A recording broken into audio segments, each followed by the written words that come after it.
khamar dalam perspektif Islam. Dalam kehidupan modern saat ini, kita sering menyaksikan berbagai bentuk perilaku yang tidak sejalan dengan ajaran agama.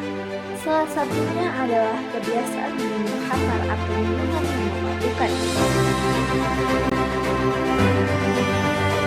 Larangan khamar dalam Islam memiliki proses penetapan yang paham. Pada awalnya Allah Subhanahu wa Ta'ala mengingatkan bahwa dalam khamar terdapat sedikit manfaat, namun mudarat yang jauh lebih besar. Selain itu, datang peringatan agar tidak meninggalkan salat dalam keadaan mabuk. Hingga akhirnya turun keputusan tegas dalam surat Al-Maidah ayat 90-91 yang menyatakan bahwa khamar adalah perbuatan keji dari setan dan Islam diperintahkan untuk menjauhinya. Penegasan ini menunjukkan bahwa khamar bukan sekedar minuman biasa, melalui ikutan ini memicu kerusakan yang lebih besar.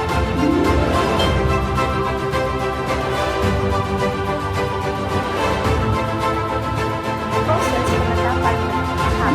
Pada awalnya Allah Subhanahu wa Ta'ala mengingatkan bahwa dalam khamar terdapat sedikit manfaat, namun mudarat yang jauh lebih besar. Selain itu, datang peringatan agar tidak meninggalkan salat dalam keadaan mabuk. Hingga akhirnya turun keputusan tegas dalam surat Al-Maidah ayat 90-91 yang menyatakan bahwa khamar adalah perbuatan keji dari setan dan Islam diperintahkan untuk menjauhinya. Penegasan ini menunjukkan bahwa khamar bukan sekedar minuman biasa, melalui ikutan ini memicu kerusakan yang lebih besar.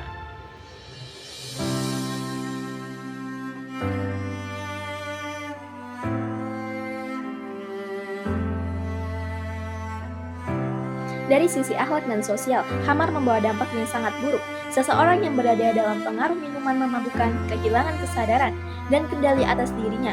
Ia mudah terbawa emosi, melakukan kesalahan, maka dapat mencelakai dirinya sendiri maupun orang lain.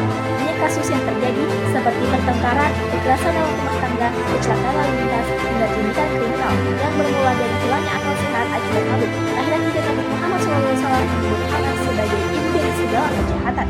Karena ketika akal telah tertutup, menjadi satu salah yang terbuka lebar. Lebih jauh lagi, khamar merupakan hubungan sosial. Ia dapat memicu permusuhan, menciptakan jarak antar keluarga, dan menimbulkan rasa tidak percaya di tengah masyarakat. Seseorang yang kecanduan khamar sering mengabaikan kewajiban, merusak reputasi diri, dan menimbulkan kegaduhan di keluarga. Tidak jarang hubungan harmonis yang telah dibangun bertahun-tahun karena kebiasaan ini.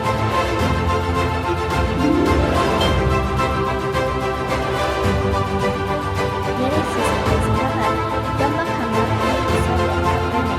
Penelitian modern menunjukkan bahwa alkohol pada suatu organ tubuh seperti hati, lambung, dan otak. Penggunaannya secara terus-menerus dapat menyebabkan gangguan mental, menurunkan daya ingat, melemahkan tubuh, serta memicu berbagai penyakit kronis. Islam sebagai agama yang rahmatan lil alamin tentu tidak ingin umatnya menderita akibat kebiasaan yang merusak diri sendiri. Dari sisi spiritual, khamar menjadi salah satu faktor yang menjauhkan seseorang dari Allah Subhanahu wa Ta'ala.